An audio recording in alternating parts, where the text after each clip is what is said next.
disguise for you.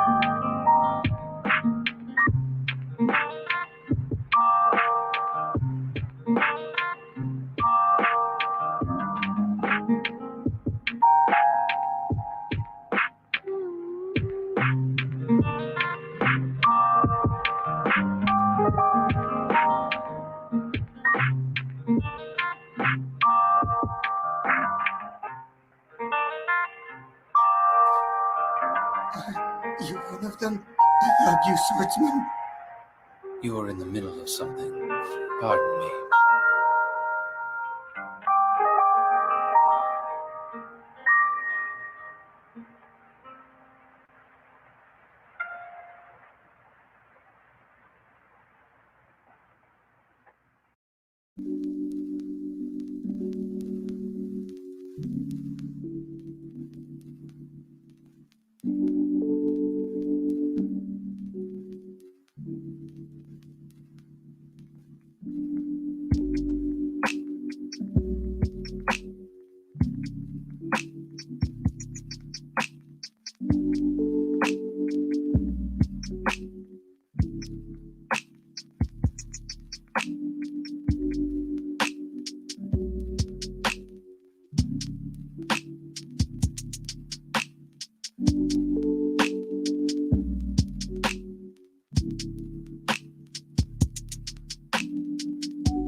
Hello, everyone, and thank you for joining me today.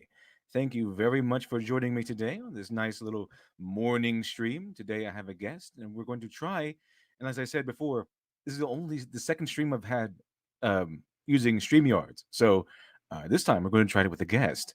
So let's check it out. Check it out. And welcome, Shiny. Can you hear me? Yeah, I can hear you fine. Can you hear me? Oh, fantastic. Awesome.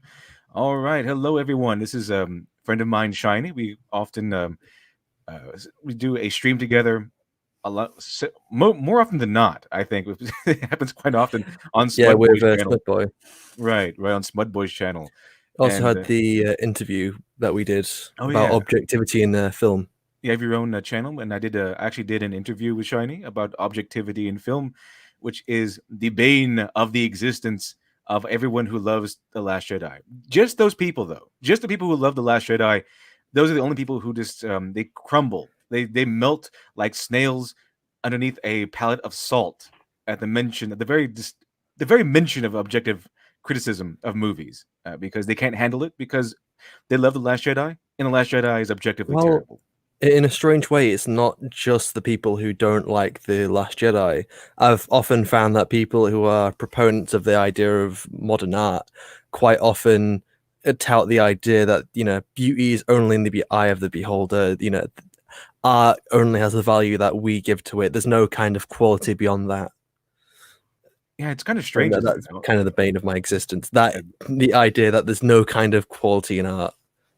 And the thing is, it's these people are obsessed with modern art. Are the same people who are obsessed with The Last Jedi. I mean, The Last Jedi is kind of the modern art of cinema, of modern cinema, and we'll see in a second here that I just these articles and Star Wars tweets and everything just keep proving me right. so before I said yesterday, I said that Reylo is no longer canon, and all the Reylos came out and said no, it's still canon. They kiss at the end, and then they came out with an article saying that oh no, actually in the book version, which is if I know you know this is the book, the novelization of these movies is one of their go-to defenses on these movies being okay. I hate that. So you have to go to an external material to say, oh, look, it makes sense. It makes sense. Kylo's not a murderer because he didn't murder the temple. It was space lightning. Exactly. So, if you want to understand why Rey and Kylo can do teleportation, it's because they're a dyad. It's like, what's a dyad? What's a dyad in the Force? It's an excuse. Oh, okay. Thank you very much. Well, if you go to this external material that we invented, headcanon's another very common defense as well. All right, check this out. What we have here right now is I wasn't even going to cover this until I saw it very recently. Was that they say Rian Johnson is the most prolific creator in Star Wars, one of the most the person who took the most risks but still loves the franchise. And again, just like they said, when I said Reylo is no longer canon, and they came out with something that said, nope, Reylo is no longer canon, to the very detriment of all the Reylos and the psychotic shippers. They came out with this article very recently, bounding into comics, saying to us that no, Rian Johnson is actually terrible. It's been confirmed. It's been confirmed by the man himself. Let's see here. This is what I like about StreamYards. Check this out. Barry Bend, Literature Devil. It would be funny if you get RJ of the Fourth Age. He would bring a lot of fun commentary. I've actually seen some of his videos, The Fourth Age. Very interesting. Very interesting. I don't really get his video on the Mary Sue, but most of his other videos are very interesting. I like them. Let's see. But today we have Rian Johnson, the fantastic Rian Johnson, Mr. Roundhead Rian Johnson himself.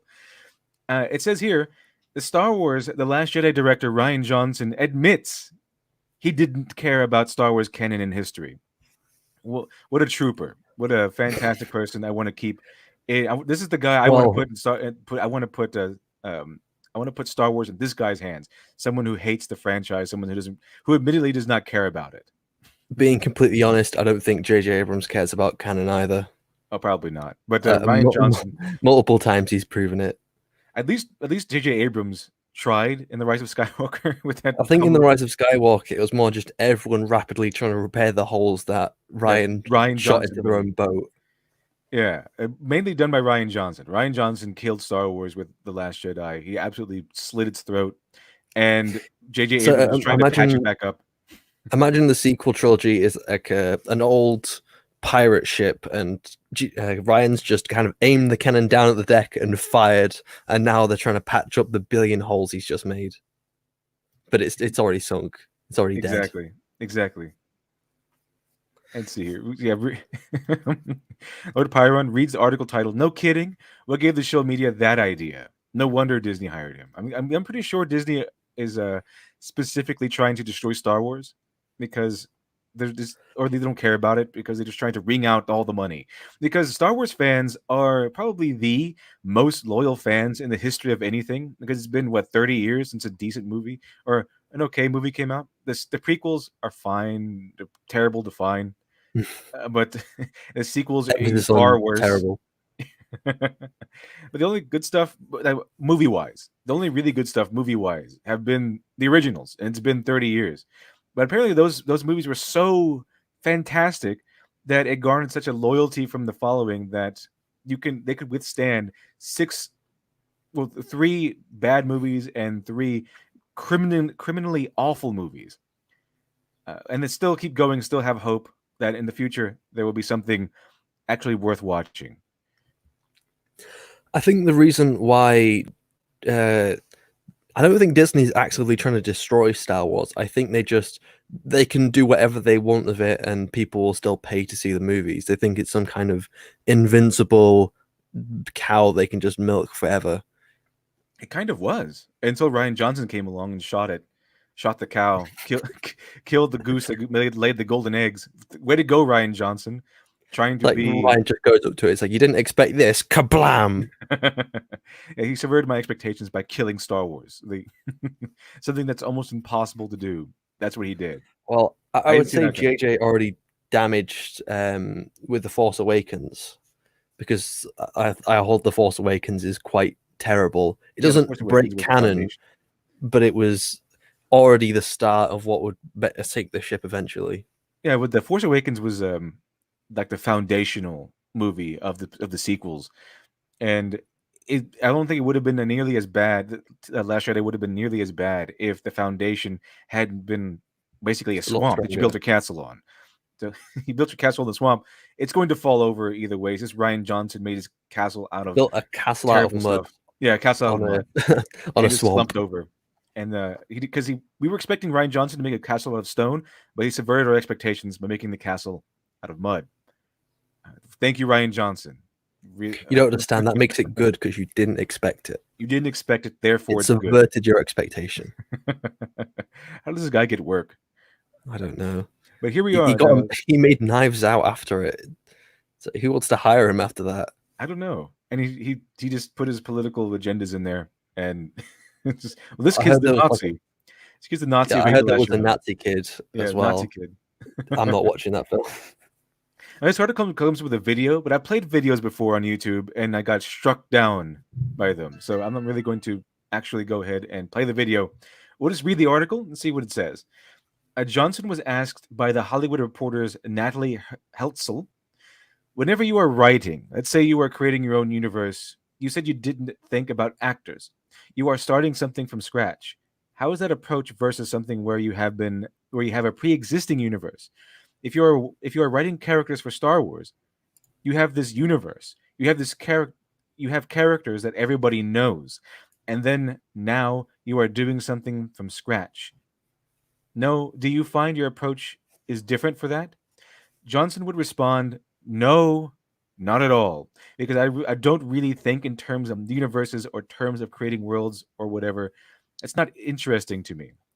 What? Yeah, it's not. Apparently, that's not interesting to him. Respecting the canon, respecting what came before, respecting everything that the fans loved for the last 30 years, not important to him. That is insane to me. It's like, oh, okay, so you've got this really fleshed out, brilliant galaxy that has its rules and laws that brings it to life. It's like, nah. It's like, who is this Exactly. guy? It's like, so that's basically him.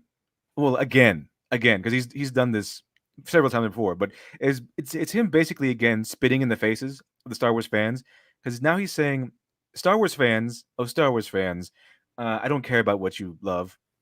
I'm going to just do my own thing. I'm just going to do my own thing, and I don't care if it ruins the stuff that you've loved and stuff that you respected for 30 years. I don't care if it ruins Han Solo. I don't care if it ruins Leia. And I definitely do not care if it ruins Luke. I'm just going to stomp all over his legacy and prove that everything you loved for the last 30 years of Star Wars has been nothing but rubbish. Fantastic, Ryan Johnson. No wonder, no wonder people hate this film. You basically made a film that was a hate letter to Star Wars. So he continues The only thing that is interesting to me is story. I highly doubt that. Well, Smutboy Ryan, you made a shit story, so yeah, I mean, failed what kind there. of story? What quality of story? Apparently, he's not. He likes story, just not a high quality one. I'm being Smutboy reminded actually, of like Chuck Wendig, where he said, you know, Chuck what was Wendig. it? Something like world building is not storytelling, or shitting on Lord of the Rings. Like Chuck Lord of the Wendig. Rings is infinitely better than your stuff. Oh yeah, infinitely more. And Chuck Wendig was so terrible. He was so strange and weird and such a terrible person that even his far leftist cronies didn't like him. They didn't want him anywhere near them. Well, I wouldn't want him anywhere near me. Me neither. I totally sympathize with those far leftist cronies of his. And let's see here. So So now are we seeing a rise in storytelling where people just don't care about the world; they only care about the quotation marks story? story. It's like a nebulous, abstract stuff because then they can rearrange the definitions. And we all know how much these far leftist weirdos, these NPCs, love to rearrange and redefine things like racism. Oh, you think you're not racist? Well, let me rearrange a few definitions. Now you're racist. Uh, and the Smut Boy actually responded to me when I tweeted this out. I said, I knew it. I knew Ryan Johnson didn't care. And he said, what does story mean to Ryan Johnson? And I said, apparently, story to Ryan Johnson means murder. Because all I care is we replace the word story with the word murder. The only thing that's interesting to me is murder. This and the murder of and the murder specific to like whatever you are writing a Star Wars film that's part of a 3-movie trilogy or quote unquote original thing like Knives Out. You are still telling a story. You are still telling a murder that is new to the thing that you are doing. That it has to work within the context of that movie. So let's see these words again. The only thing that is interesting to me is story, and the story specific to, like whether you are writing a story, and so he's saying that the what's interesting to him is story, and the story specific to like whether you are writing a Star Wars film that's part of a 3-movie trilogy or a quote unquote original thing like Knives Out, you are still telling a story that is new and something to the thing that you are doing that is the work within the context of that movie. So what he basically said was that it doesn't matter if we have canon or not. His story that he's telling is new, which is untrue because he came in. Star Wars has a lot of Well, backstory and lore, and he didn't respect that. He said, "I'm writing my well, the own thing is, story here." even then, it's not something that's new because you can look at the events in like what was it, The Last Jedi, Mhm. and a lot of them can draw parallel to events that happen in Empire Strikes Back, and it mainly happens just in reverse. So instead of starting off on Hoth, you end up at Crate. Instead of having Cloud City, you end up having what was it, the casino bullshit. Instead of having the Super Star Destroyer, you have the Mega Star Destroyer.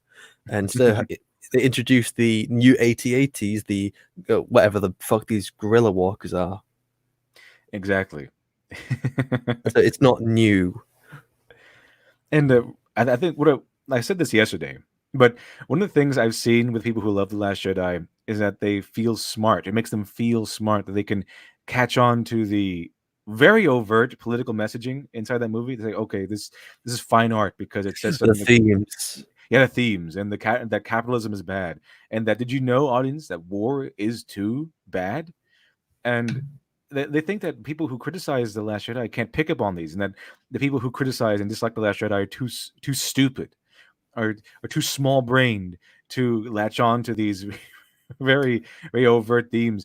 And the thing is that we're not is that we know that these themes were or if these elements in Ryan Johnson's movie were delivered with the subtlety of a raging bull in a china house, and it's ridiculous because they're just really really bad. It's like It's it's like like the themes don't really matter if your story is a piece of dog shit.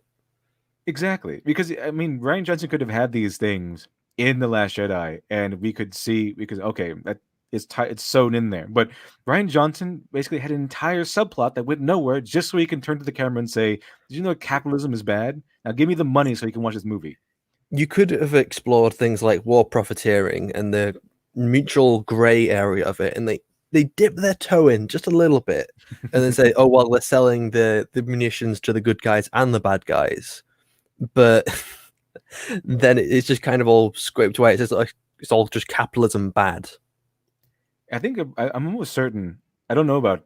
I don't know for sure, but I'm almost certain if I read this correctly, that Ryan Johnson really wanted to have a one-sided war is bad, capitalism is bad sort of message, and then someone with this some amount of sense at Lucasfilm came in and said, "Well, this is terrible. This is just propaganda. We need to have. We can't just have propaganda in our film.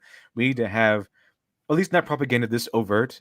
You need to just be more subtle with the propaganda, okay, Ryan Johnson?" And then this put in at the end that they sold to both good guys and bad guys. Because it's kind of disjointed in that little scene. Like this pops up out of nowhere and never mentioned again. But everything else is just it takes so much priority.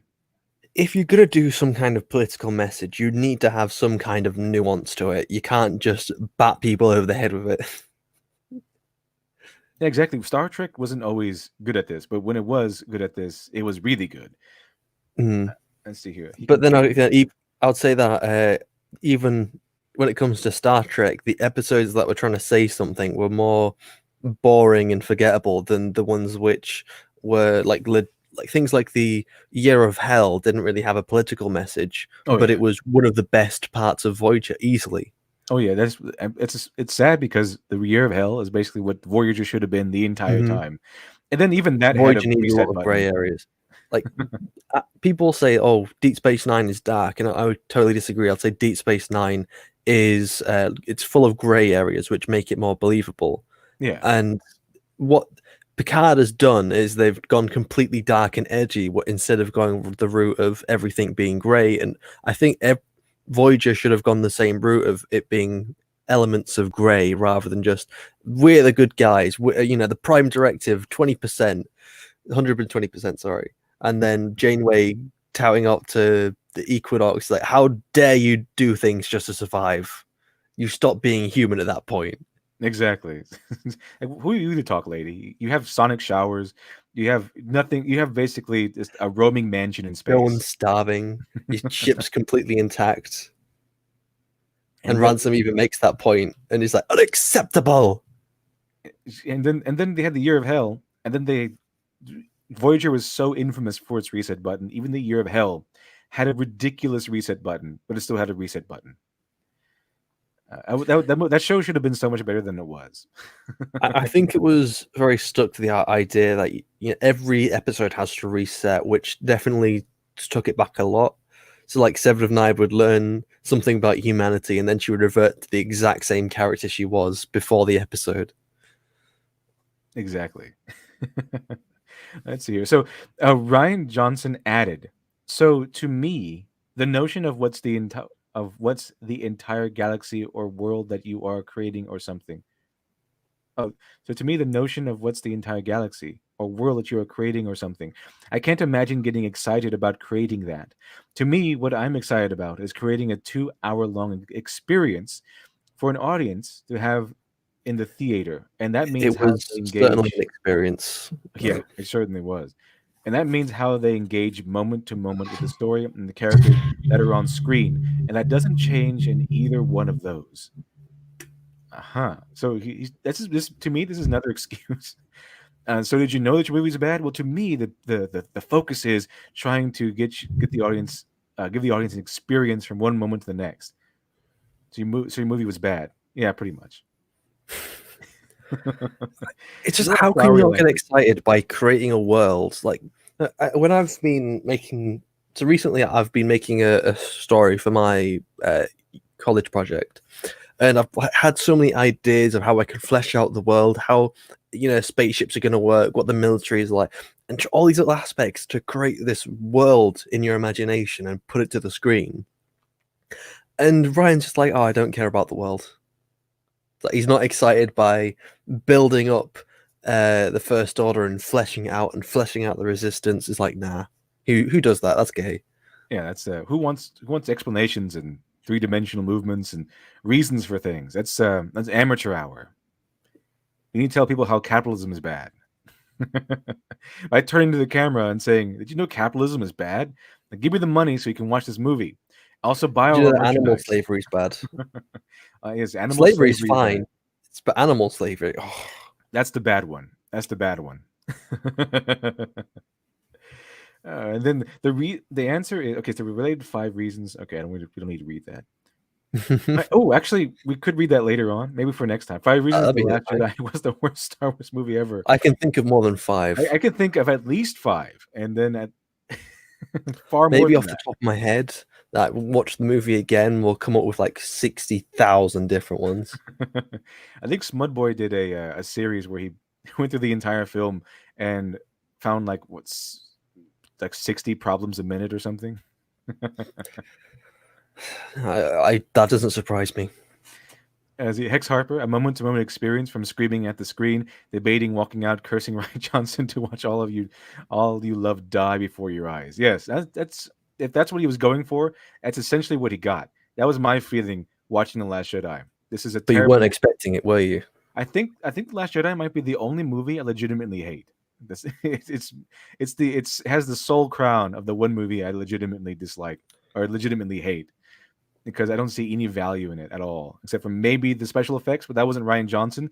It's like a set That was debris. a talented team of some of the most spectacular VFX artists in the Exactly. world. That's not got nothing to do with Ryan or his abilities to write. However much one might hate The Last Jedi, the special effects team was spot on. The music was Mhm. spot on. But that's just Industrial Lights and Magic, though. Yeah, this is Hollywood magic. No, Industrial Lights and Magic, the studio that was created by George Lucas. Let's see, Barry Bend. What series of books would you recommend for learning to world build? Well, I'm not really sure, but I would suggest following Patrick Rothfuss because he's obsessed with that stuff, and he's the guy who wrote Name of the Wind, The Old Man's Fear, this Cold Regard for something things I forgot, and then he never wrote his third book because he got really famous after writing his second book. At least I don't think he wrote his third book. As far as I remember, he hasn't written it yet. It's been coming out for the last 5 years. It's about to come out status for about 3 or 5 years or something, and everyone hates him for it. But he got involved with Penny Arcade. He's a regular on their D&D show, all that stuff. So he got really famous, and then he kind of forgot about his last book. But he's really obsessed with world building. That's his thing. A lot of authors have their thing. His thing is world building. So if not reading his book, I would suggest following his blog and listening to him. He is kind of crazy. A little arrogant. He got a little arrogant since he got famous, but he still has some pretty good opinions and advice. I'm not a writer by any means, so I don't take this with a grain of salt, I guess. But when it comes to world building, I think it generally depends on what kind of story you want to tell. And I guess what I would say is make a world that you want to set your story in, but keep that on the back burner and only apply the world that you have built in the background to the story when it applies, and don't just try and force that world in whenever you can. Yeah, I would suggest. If that makes sense. I usually suggest world building through action and plot. So if your character needs to go somewhere, if your character needs to find some sort of king for an ally or something, then you go to the kingdom of whatever, and If they're traveling, you can set up the maybe you could set up like lower parts which aren't as fought, like, so you have the upper class and lower class. Maybe you Right. have something like the equivalent of peasants in a science fiction world who are just on some border world on somewhere. There's lots of opportunities to it. We are talking about the Last Jedi and Ryan Johnson. If anyone has seen my why Rey is a Mary Sue and Luke Skywalker is not, I have the "I'm Just Awesome" mug pinned to the chat. If you want to check that out, it's a mug that says "I'm Just Awesome" on it, and it's a reference to "She's Just Awesome," which is basically the definition of a Mary Sue. Like if your character can only be explained by, well, you're just awesome, like Rey can be explained, then they're probably Mary Sue. And I say that a lot during the video, so I just made a mug about that. So if you want to check it out, the "I'm Just Awesome" mug is the black one anyway. Is pinned to the chat? I also have a white version of it. All the new merchandise is actually linked in the description below if you want to check it out.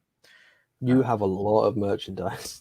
About 7 items. I have because I had made a lot of them. I made a black version and I made a white version because you have to change the fonts and all that stuff. So that It's weren't also very diverse. very diverse. Yes, very diverse. You can't you can't you can't forget about diversity. It's always important. That's the number one important element of any writing is diversity, even more so than story. I've been told.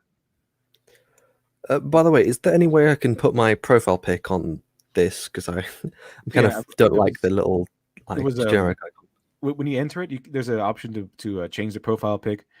Oh, If you want to, you can exit. I think you can come back in. okay, I'll try that. I'll go ahead and remove you. There we go. Okay, there we go. So far we're back with Ryan Johnson and his proving to us that we were all right all along, that we knew Ryan Johnson wasn't this aficionado of Star Wars and wasn't this clever writer at all. He just didn't care about Star Wars. It was very clear. This is the Return of the Jedi. When the Last Jedi fans didn't want to face the music, but here it is. Here it is. He admits that he didn't really care. He just wanted to write a story in the Star Wars universe, not caring what iota for the established canon. So basically, just spitting in the faces of all the Star Wars fans and everything you love. Fantastic, fantastic. There we go. There's my profile pic. Did it work? Oh, awesome, awesome, Yeah, fantastic. I can see it anyway. Let's see here. So the answer is not really shocking given the product we saw in The Last Jedi. The movie threw away and completely ignored characterizations and story moments from The Force Awakens. The opening scene of the film is probably the biggest example. General Hux, played by Domhnall Gleeson, Dom Hall, Dom. That's a weird name. Gleeson is turned into a complete and utter buffoon, and he gets prank called by Poe. That was the dumbest thing. I've got a message for you about your mother. Please keep your Marvel humor out of Star Wars. It doesn't work there. The thing is, even then, most Marvel humor, excluding certain movies, at least can be done with a little more nuance and subtlety than your mama. I can't hear you. I would have laughed if Ryan just said, "Your mama's so fat she looks like the Death Star." It's telling him your mama jokes. That would have been fitting for Ryan Johnson's level of creativity. That's how sophisticated just take the robot chicken skit straight out of there and just plonk it into your movie. that is Ryan Johnson's specialty. I think he would fit on the staff of a robot chicken staff, but he's not. He thinks he's high art. So he basically tricked a bunch of people into thinking that the emo 13-year-old edgy Luke is somehow deep and new and well written when he's just. But you don't understand. It breaks the mold.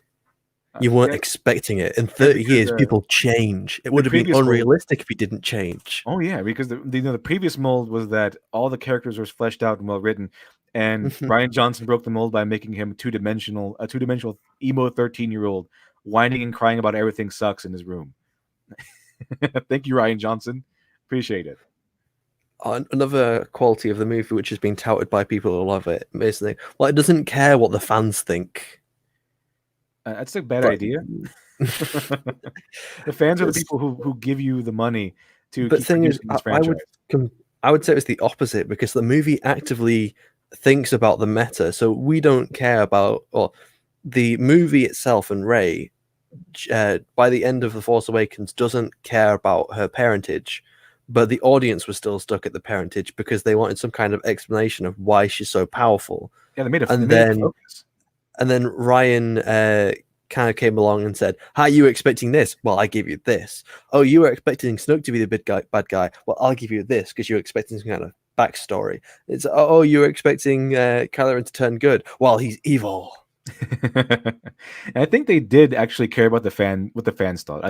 I think they took into account tried to do the opposite of the meta. Yeah, they tried to actively take a sledgehammer to everything the fans love. So they asked themselves in the writing room, well, what do the fans love? And once we identify that, how do we destroy it, ruin it, stomp on it with all the fervor and hatred that we feel towards these fans? Let's see here. And the article goes on to continue. This is the stark contrast to not only the opening crawl of The Last Jedi that reads, "The First Order resigns." or the First Order reigns. Yeah, I wish they resign. Resigns. Having decimated the peaceful Republic, Supreme Leader Snoke now deploys his merciless legions to seize military control of the galaxy. It Thing continues. is, I'll just say that this just shows how much Ryan doesn't care about world building, because he just says, "Oh, the First Order take over the galaxy" in a title crawl. It's like Yeah, you don't actually see them take over the galaxy. We don't see how they're taking over the galaxy. They're just doing it, and the galaxy's theirs. it's like if George Lucas had in the title crawl, Anakin Skywalker turned against the Jedi, sided with Palpatine, and Palpatine killed all the senators, and Anakin killed all the Jedi, and then we start the movie. That's the end of the title crawl. These are some pretty major events here, Ryan Johnson. You probably shouldn't just toss us into a title crawl, and then leave it Especially there. considering how small the First Order is. Yeah, how did They're they a do that? tiny faction. This is like a video game. It's like one of those there's one of those real time strategies where you can just build a barracks, and as long as you have enough resources, you can pump out infinite men. I guess the First Order has something like that. Like it's kind of the equivalent of ISIS, like because they're a small terrorist group somehow managing to take over the entire world after destroying the UN. Yeah, after 9/11, the terrorists took over the entire world. And that's in a title crawl. In the title Not only crawl. is it impossible, you don't see it. Yeah, it happens off screen. It happens just behind. It's not really all that important, I guess, to Ryan Johnson that we see this major shift. Obviously, he doesn't care about world building. He just cares about story. I'm not even sure he cares about stories. He cares about things happening. He just tells. He cares about surprise. He just links things together and tells you that it's a story. And see here, it continues, but the resistance has been exposed, says Ryan Johnson. As the First Order speeds toward the rebel base, the brave heroes mount a desperate It's escape. not a rebel base. It's the resistance base. The Mm-hmm. resistance are the political people. It literally describes Hux and the First Order as merciless legions. But what we get is a bumbling buffoon. Yeah, good point, bounding into comics. Who falls for a prank phone call and delays killing Poe Dameron. It's kind of a strange here. How is this buffoon taking over the universe? This keeps making the Resistance and Leia specifically look terrible and more incompetent by the minute. It's pretty much the opposite of merciless. If Hux were indeed merciless, he would have blasted Poe Dameron out of the sky without even communicating with him. Mm-hmm. It also notes that the First Order decimated the Republic. Who gave that order? General Hux in the Force Awakens. Here's a refresher. We don't want to risk watching that video. Also, wouldn't the Republic be like a Coruscant was the capital of the Republic, but it was made up of thousands upon thousands of planets that had joined the Republic. So how does destroying the capital mean that the entire Republic falls? Because it's made up of individual systems. It's like video game logic. You destroy one city.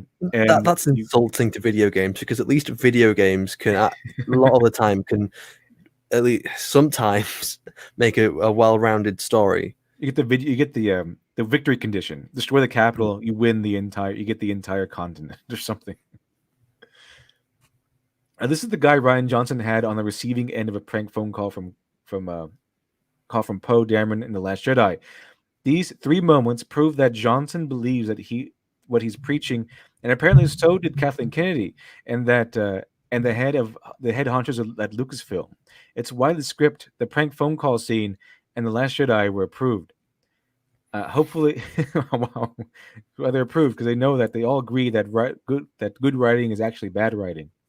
However, radically changing the characters that are part of a much larger narrative doesn't work on audiences.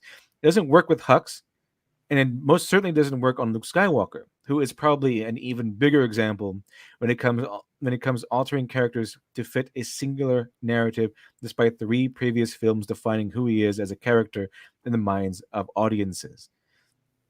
Luke was tested by the dark side of the Force in Return of the Jedi. He even succumbed to those temptations when he attempted to strike down the Emperor and subsequently dueled Darth Vader. However, he would eventually resist those temptations and chose to sacrifice his own body rather than allow his soul to be corrupted by the dark side, as Anakin Skywalker's had.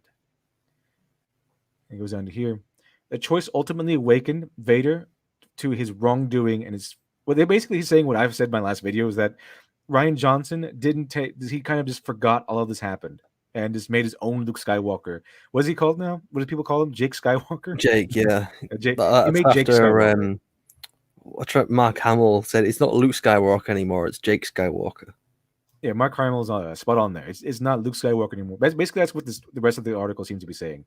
It's not Luke Skywalker. Ryan Johnson made Jake Skywalker, made his own thing. So what Ryan Johnson really wanted to do was make his own sci-fi opera, which is something a lot of these egotistical writers tend to do when they reach this level, is just make their own thing, but slap a popular franchise's name on it.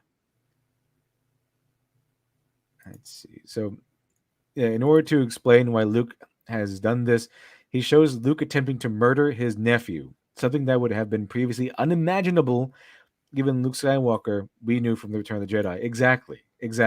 That's basically what I hinged my last video all about on.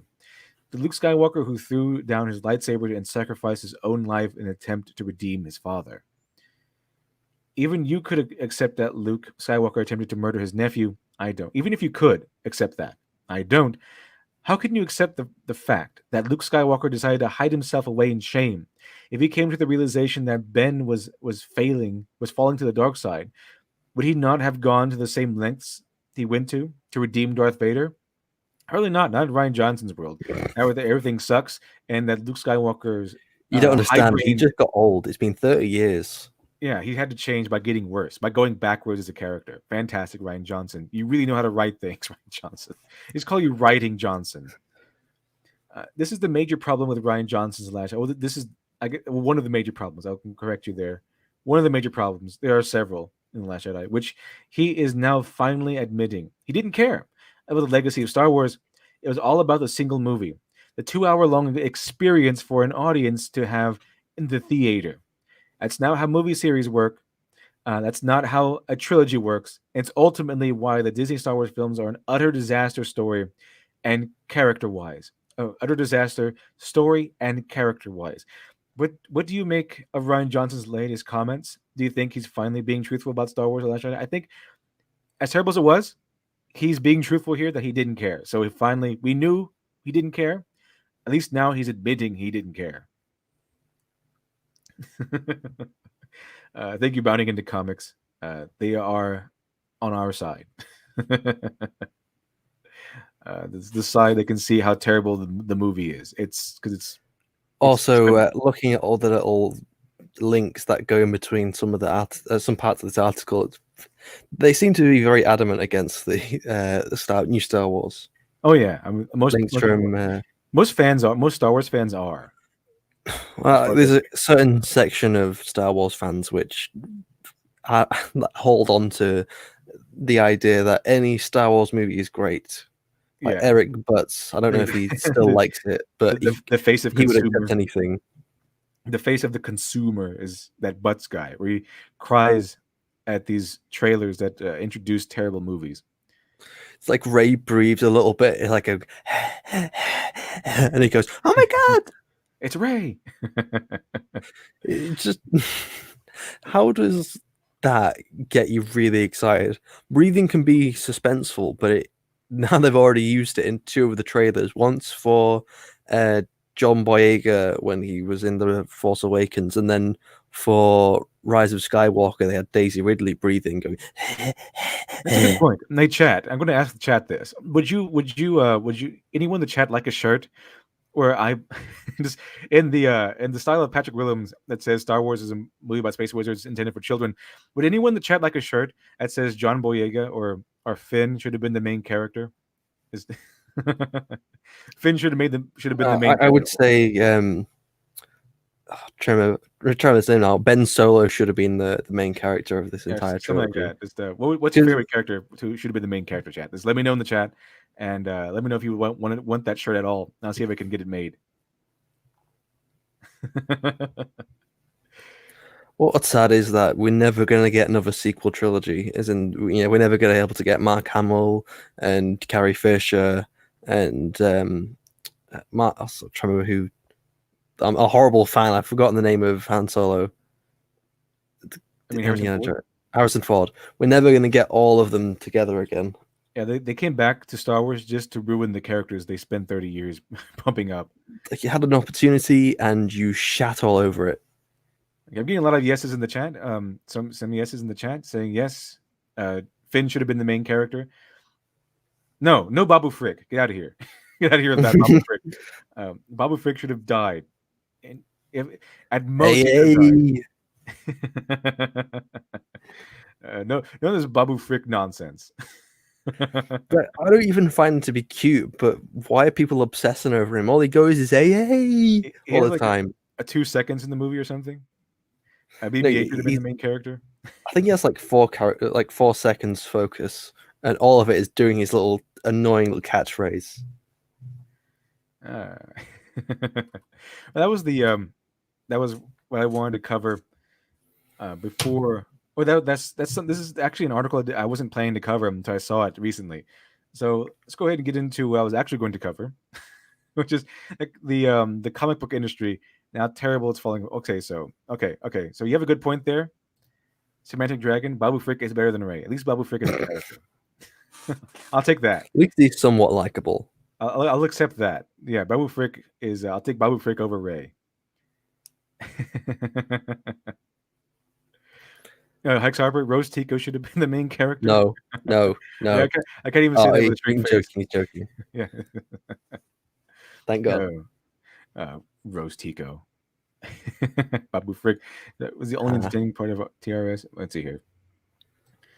Okay, so here's Ethan Van Sciver's video on the subject. I think we can go ahead and skip over that for right now. Because here's what happened. If you don't know, Dan DiDio stepped down, or presumably stepped down, as publisher of DC Comics, as co-publisher of DC Comics, and which is huge. And Ethan Van Sciver came out and said that how huge this is, and that this is like a turn of the age. It's like a catastrophic, era-changing event. It's like the what was it? The cold era that killed the dinosaurs. This is that catastrophic to DC Comics. Let's see here. Lieutenant Colonel Tanya von Degertroff. Thanks for the 2. Hey, Babu Frick. Mm-hmm. Thanks for that. We have Ethan Van Sciver saying Jim Lee is announcing that because Jim Lee is the guy who should have taken over for Dan DiDio. Once Dan DiDio stepped down, Jim Lee, despite his lack of leadership skills, should have taken over as co-publisher as DC Comics. But as we see, there seems to be a very, very dark turn taking the well, let me say it this way. DC Comics seems to be taking a very dark path from now on. And we see this in Screen Rant. DC still won't explain Dan DiDio leaving the company. So he stepped down from the company, but it's possible that he got fired because of how terrible the comic book industry is doing at the moment. So we see the mystery surrounding the exit DC Comics co-publisher Dan DiDio remain conspicuously unsolved this weekend at the Chicago Comics and Entertainment Expo, where now sole publisher Jim Lee, like the rest of the company's leadership, refused to directly address the issue. So basically, what Dan DiDio, he was the guy who kind of allowed he knows about the social justice nonsense. He's just more realistic in how he needs to balance things out. And we'll get into one of these stories.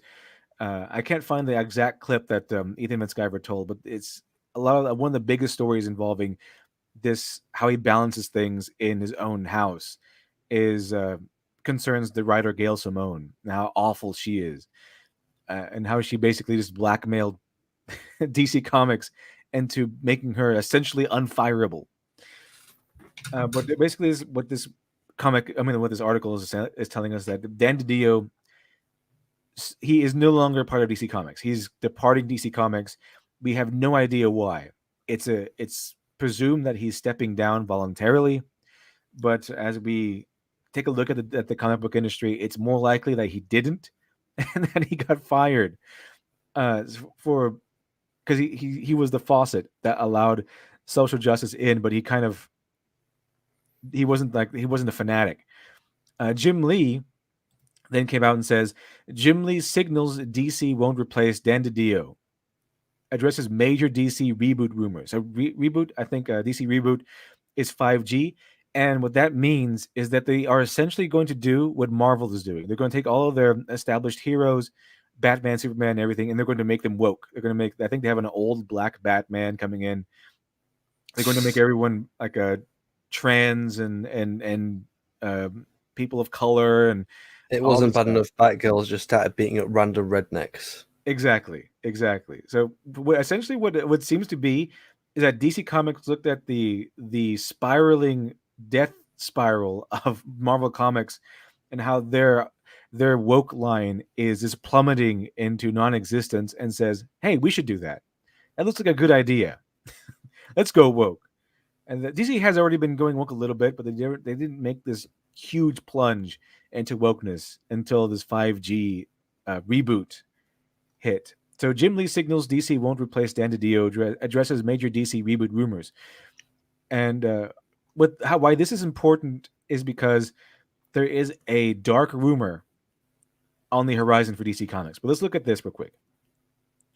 DC's now sole publisher, the chief creative officer Jim Lee, has indicated that DC won't replace former co-publisher Dan DiDio, who recently exited the company.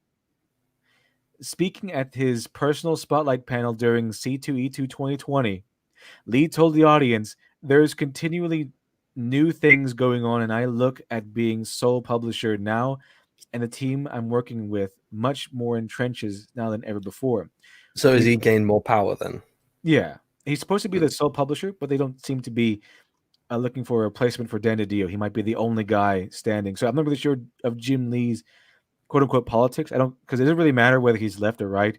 What matters is he a human being or an NPC? Does he believe in good storytelling or does he believe in propaganda? In diversity first. We've been with Warner Bros. For decades, Lee elaborated. The actual strategy for DC is to put publishing at center of what we do. It's the engine of all the movies, TV, cartoons we do. So it's my intent going forward as the publisher to lead into the collective years of my team.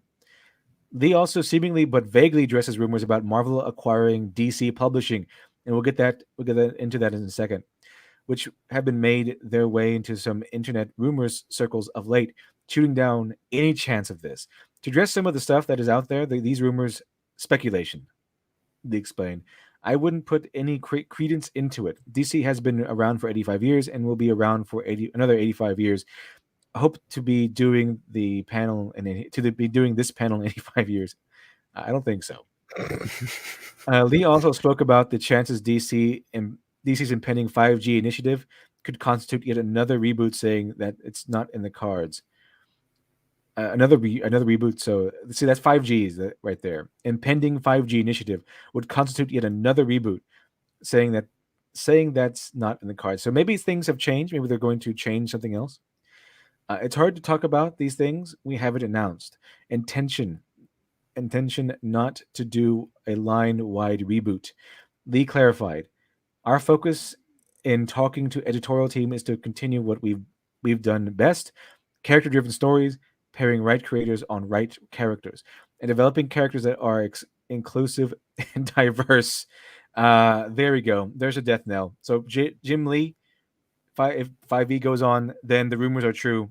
If he's pushing this inclusivity and diverse nonsense, there's a good chance that this 5G initiative will be that reboot of wokeness. DC did not respond to Newsarama's request for comment at this time of the story's publication. So, not looking good.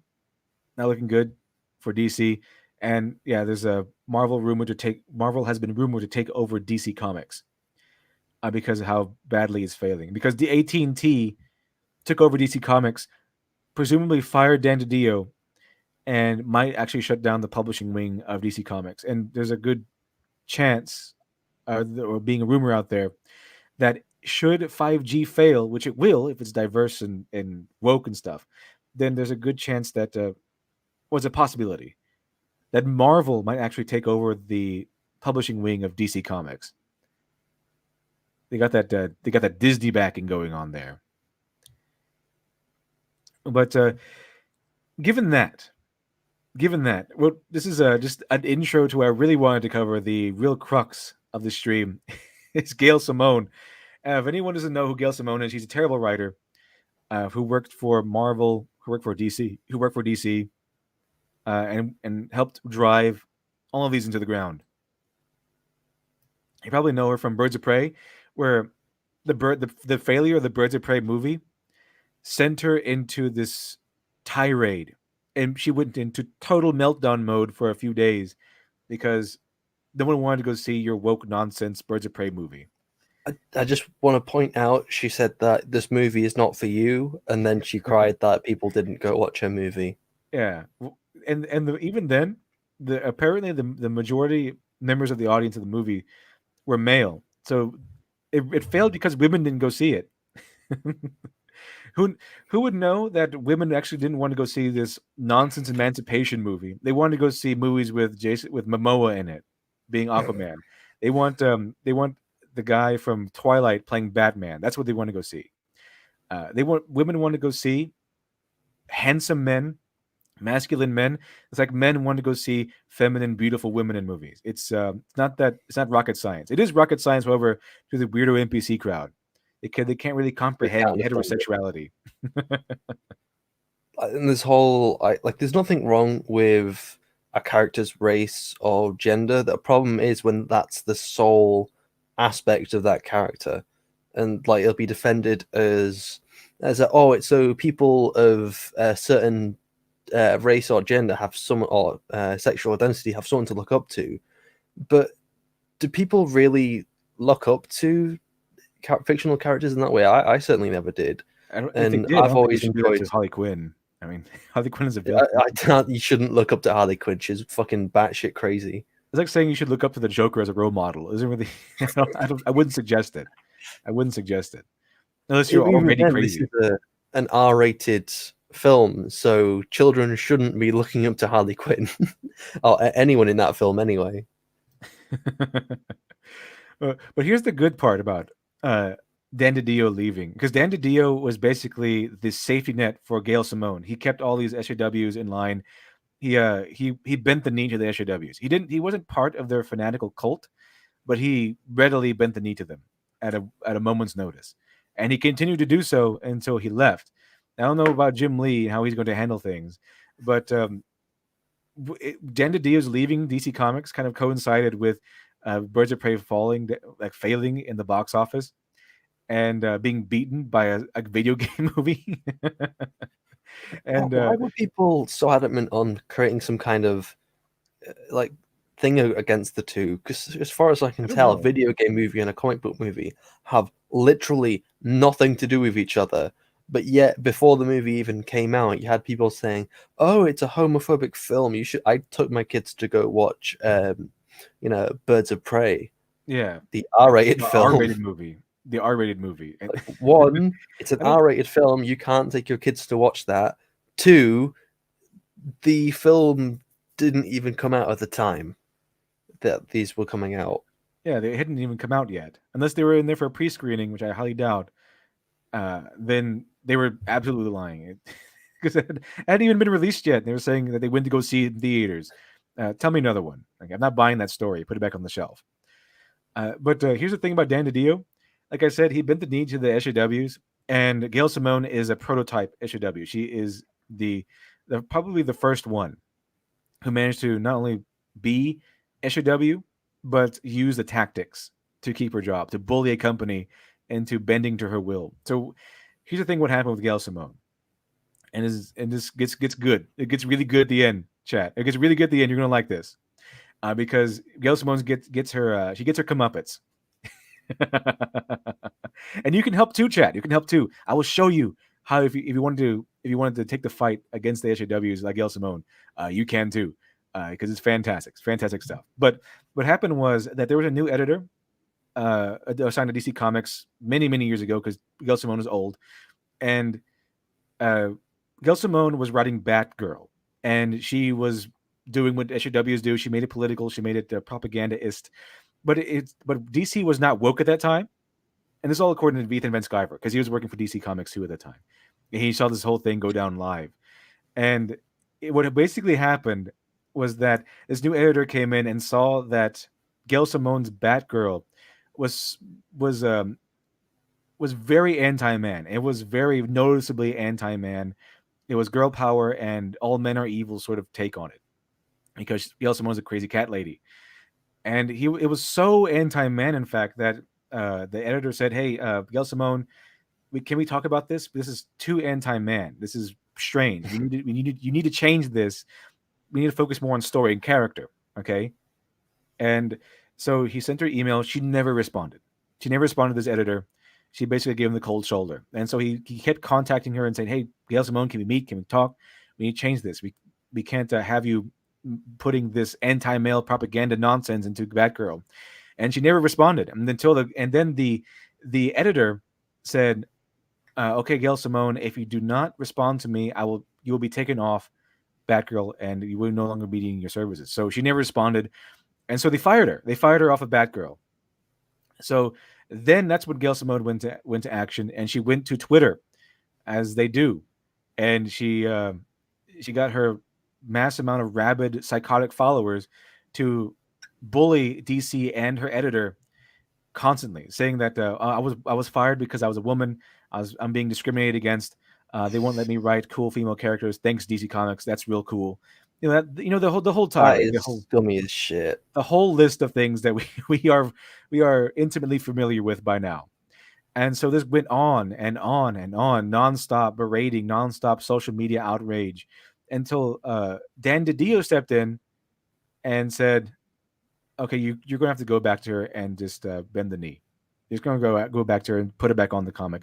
So this editor had to humiliatingly go crawling back to Gail Simone and tell her, "Would you like your job back?" And she said smugly, "Sure, I'll take it back." And she went back on Batgirl, and she's been unfireable ever since. So thank you, Dan DiDio.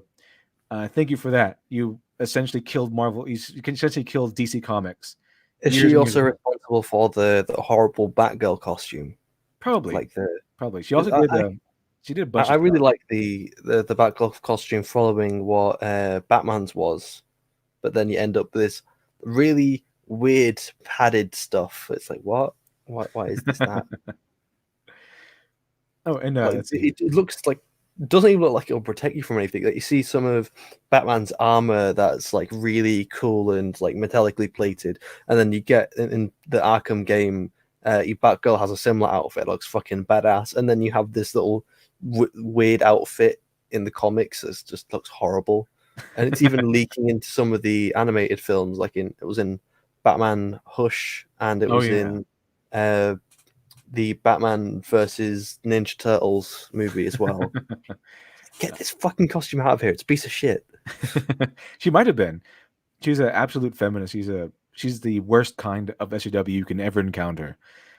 I think the attitude was probably say, "Oh, Batman wears latex, Batgirl wears latex. We can't have that be like sexualized because it's too tight in the body. You got to have this instead." you can't have the male gaze. You have to divert the male Despite gaze. the fact that, like, how many times has Nightwing been like sexualized in comics or even in fan art? Like, All he's male, always really tight and firm. It's like he's always focusing on his ass. exactly. All male superheroes are just as sexualized. There's nothing wrong with that. The objectified. Batman's dick is in one of the comics. Let's see here. Averith. Oh, thanks for the $2, Averith. Oh crap, these have gotten bigger. Nice. Nice. Let's see here. So, okay, so that's when Gail Simone got her victory, and she's been victorious ever. She's been untouchable ever since. She's been tanking companies, tanking lines because she didn't have to do any work now. She knows she doesn't have to do any work. From that point on, she could just turn in a script she did over the weekend and get paid for it. Because at that moment, from that point on, it was the editor's job. It was the comic book industry's job. Just give her a job so she won't go to social media and cause trouble. That's basically what she was doing. What they were doing to her. She was basically a rabid dog that they kept giving treats to, so that she wouldn't start biting the furniture, peeing everywhere. and I'll see. Let's see here. Obviously, since Ethan Van Sciver came out as Comicsgate, they have been Ethan Van Sciver and Gail Simone uh, have been going at each other ever since. Gail Simone has been very, very anti Ethan, very, very anti Comicsgate, because of course she has been, because Comicsgate is really, really taking the fight to the social justice mainstream media, really taking the fight to. I mean, Comicsgate is outselling mainstream comics at this point, and so one of Gail Simone's things is that she said that YouTube was a haven for Nazis and far right extremists, and that only loser neckbeards and fanboys go to YouTube. That's what she said. Ooh. He said it was a haven for neckbeards and only losers use YouTube. And of course, because the main platform for SJWs and NPC types is Twitter, because they can write little snippets, they can write little things, they can block you, they can do all that stuff. That's why they thrive so much on Twitter, but they kind of tank when it comes to YouTube most of the time. I mean, there's some exceptions out there, but when you're really SJW, you tend to stay and stick towards Twitter. There are only a few select people that SJWs that really can thrive on YouTube. Although when they do thrive, they really thrive. Markiplier and PewDiePie and Jacksepticeye and Josh Dub, all these huge YouTube channels that have millions of subscribers, they're totally Nazis. Yeah, they're all Nazis. PewDiePie especially is a Nazi, as far as I've seen in the Wall Street Journal. And then, but what happens? What do you think happens after Dan DiDio, Gail Simone's safety net, departs the comic book industry? She no longer has a safety net. There's no one being her wrangler in the background anymore, and so she goes on this meltdown, and she goes on this extreme meltdown over Birds of Prey, and then you find out that Dan DiDio is gone. Her safety net has just evaporated, and now she's going to have to sink or swim on her own. So what do you think she does next, chat? What do you think she does next? She sees Ethan Van Sciver's success on YouTube, and she makes a YouTube channel. Whatever happened to that? Whatever happened, Gil? I thought the YouTube channel. So she quickly found out. By the way, she quickly found out that YouTube is not like Twitter, and Twitter is not this because Twitter is a far leftist NPC matrix. Twitter is not real life. It's not real. YouTube is real. It's more open. It's a coliseum rather than a padded safe space. Twitter is a padded safe space. YouTube is an open gladiatorial coliseum. And she made something called "What It's Like with Gail Simone." So, if you in the chat are so inclined, you may go over there and express your opinion to Gail Simone on her YouTube channel. So hopefully you can hear this. I'm going to go ahead and unmute this. Actually, let me go ahead and restart this just in case it's not sharing audio. Stop sharing the screen. And what this can actually let me do is I can go ahead and share the specific tab, which is awesome. I like that. So what's like with Gail Simone? Welcome. It's called Welcome. All right. So let's check it out. So here is Welcome. Someone cleaned my ass already. Oops. That was my mistake. Still new at this, chat. Hold on. Give me a second here. Welcome, share, and then hide this nonsense. I don't think I can hide that nonsense. Okay, so this is her very first YouTube video. And she quickly found out that this is not Twitter. There's a dislike button here, first of all. And if you keep your comments open, it's not just your friends who are going to come along. And if you do want to create a make stuff like safe space in your public zone of commentary. No, he called it a positive space. A positive space. Right. Then it's going to take a lot of work. You're going to have to manually curate your comment section. And when you are as noticeable as Gail Simone, and you get 1,400 comments telling you how terrible you are, it's going to be a little tough to do that. So let's. Surprised you didn't turn off comments. If you notice though, this is her very first video. It's basically fluff and nothing. It's basically nothing. and she's gotten 1.7 thousand dislikes on it. Of course, some of her fans came from Twitter, although SJWs tend to be really lazy. She got 722 likes on this nonsense video, but she got this is okay.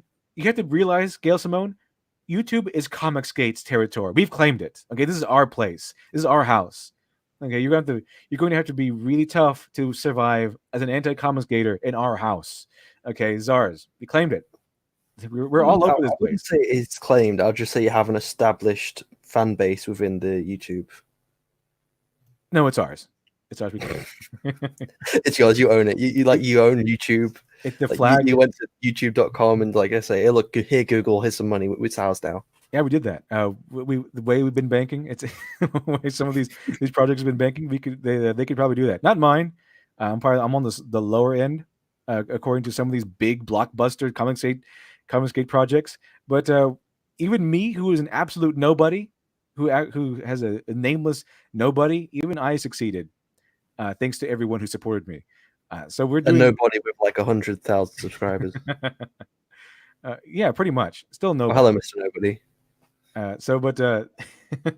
Gail Simone just walked into the territory of Comicsgate and started pumping out videos. Her channel is called What It's Like with Gail Simone. Now, her video is just like herself, a video like the premiere of social justice. And what I mean by that is, well, actually, I'm not going to tell you what I mean by that. I want you to find out for yourself as we watch this video. First of all, HK for life. Thanks for the 5. Hadn't seen her before now, but I can say I'm surprised now that I can. Yeah.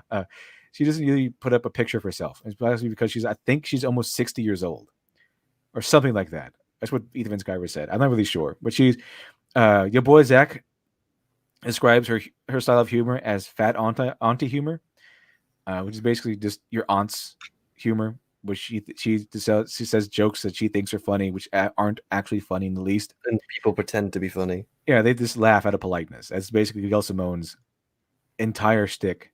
You have to laugh at her out of politeness. You have to laugh with her out of politeness instead of actually giving some guffaws.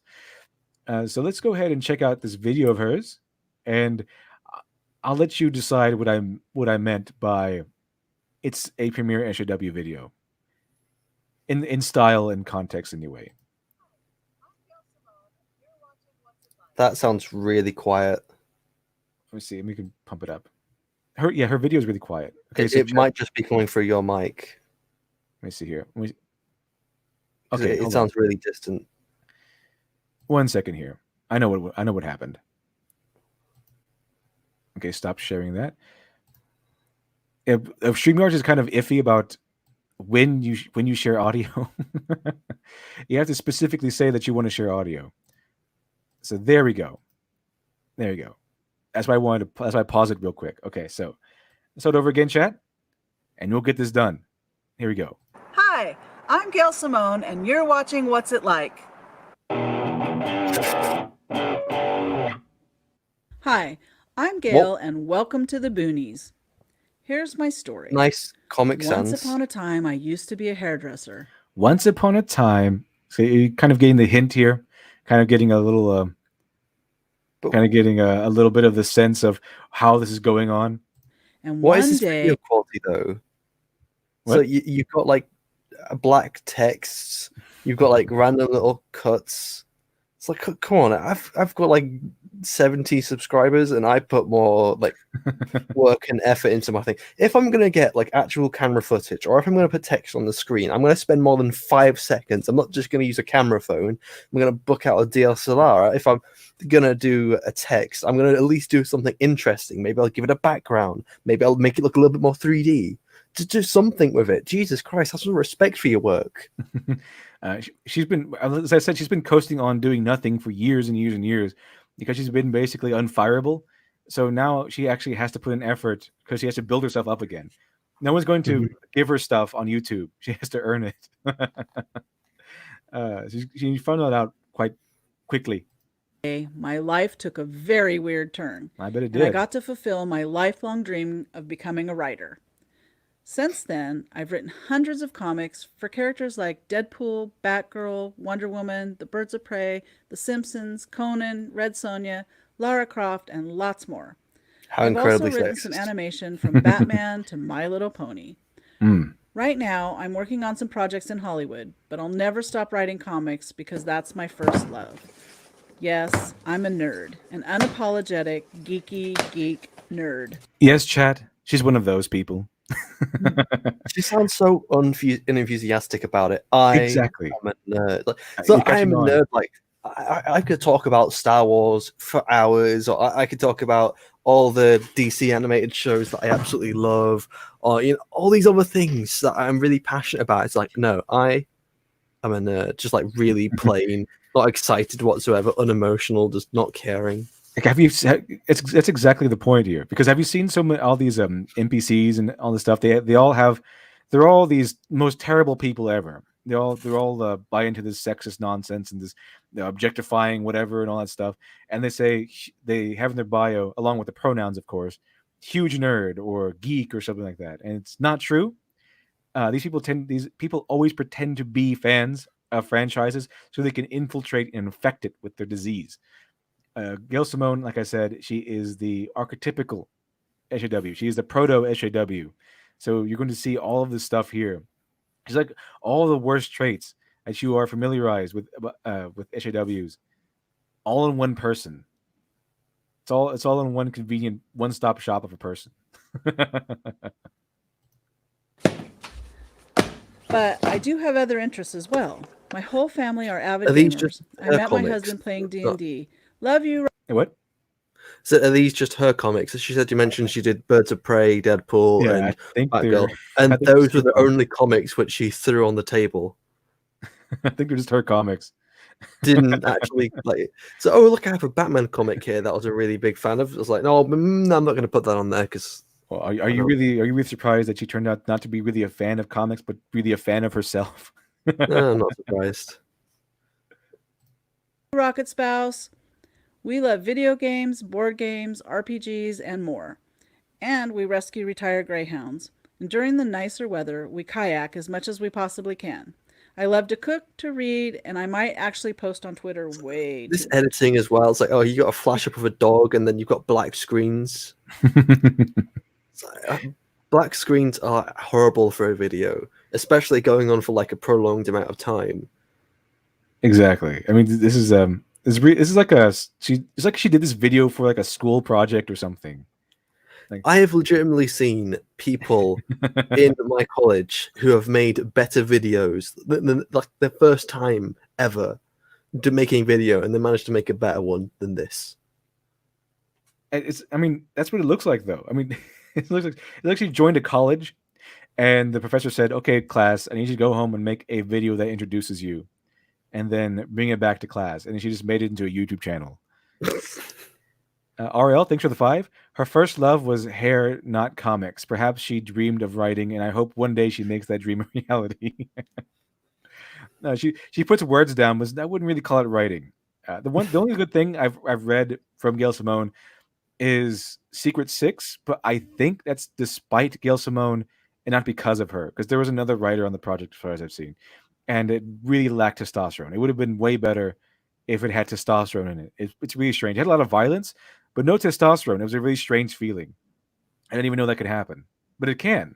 And if you want to experience that weird feeling like I did, read Secret Six. It's a strange, strange feeling.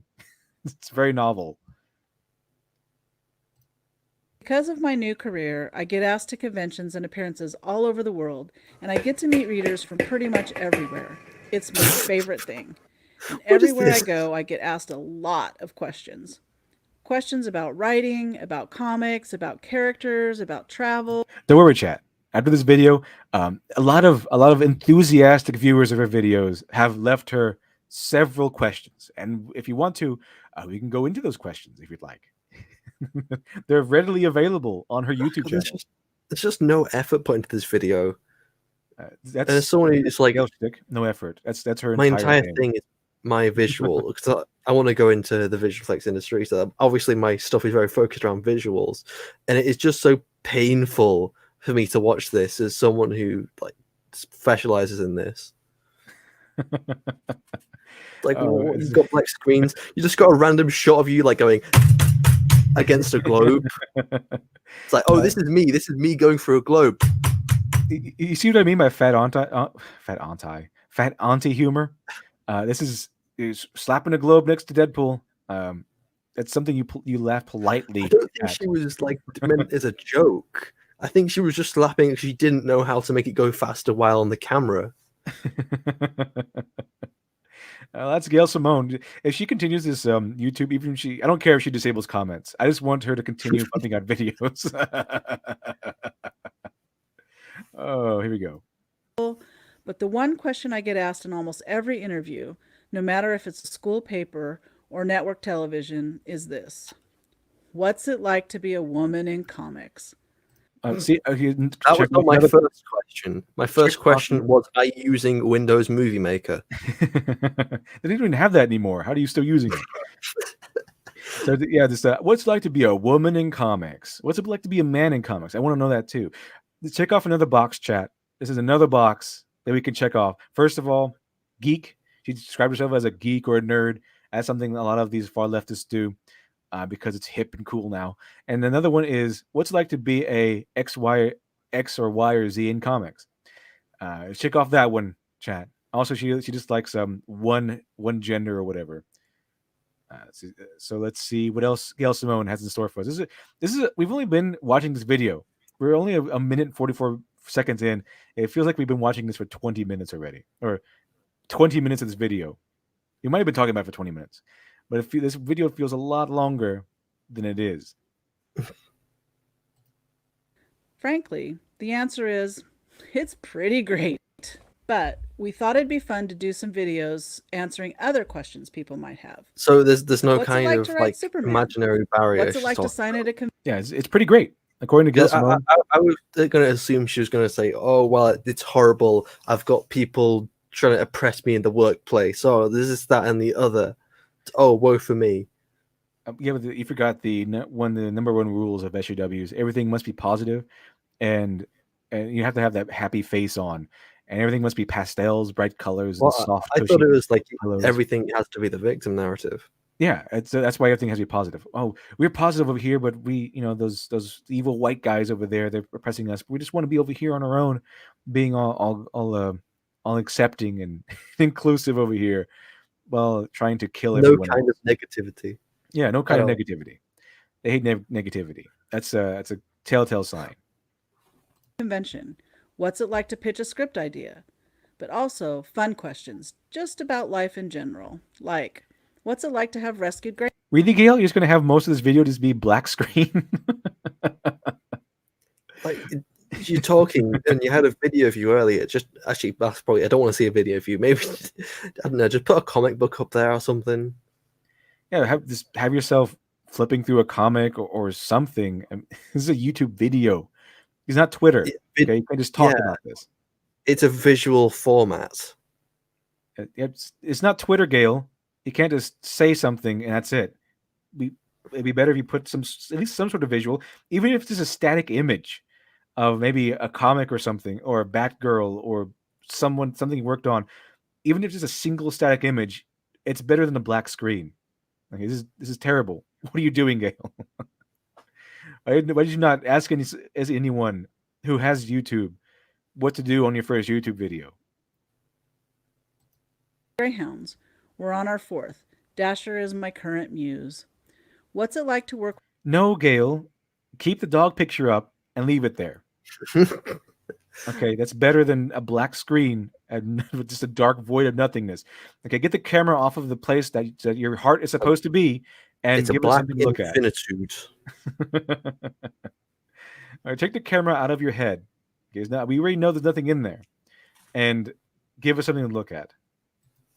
With collaborators when you don't speak their language. What's it like to be a grown woman and be a kaiju fan? So in the normal, I guess. Can you not be a kaiju fan and be a grown woman at the same time? I'm pretty sure it's a normal thing to be. Kaijus are really interesting. Comments, feel free to ask questions and start with the phrase, what's it like? and I'll try to answer as many as I can. What's it like to be terrible at making videos? You can bet, chat, that a lot of people watched her video and enthusiastically asked her a question, starting with "What's it like?" And we'll go over these. We'll go over these. Also, Oh, I have this no. physical anomaly called the magic porch, where people send me cool, interesting stuff. Everything from gourmet foods, specialty teas, games, books, toys. One day, we came home and there was a homemade Sounds very sword on our privileged. porch. No note, just a sword. A few months Well, isn't that cool? Some complete stranger left you left you a sword on your. Is Oh, this that's maybe a stalker that's just kind of like leaving random shit? I'm pretty sure. Linkara, did you leave her a sword, Linkara? Is that you? Linkara is obsessed with Gale Simone. So if anyone left her a sword, I would readily believe it was it was Linkara who left her a sword on her porch or whatever. Hey guys! I was like, no, shut the fuck up, Linkar. I remember that video we covered. It was like, oh my! I was just done by the first, it was like by the Linkara defending intro. the Last Jedi. It was Linkara defending the Last Jedi because, of course, he was defending the Last Jedi, Yeah, demonizing all the cool parts that the comic of the Last Jedi actually put in, all the meaningful parts that they added in to fix it's the mess. like showing Luke's pain at hearing that about the death of Han Solo, and it's like, oh, we didn't need to see that, you know, because we knew that would happen anyway.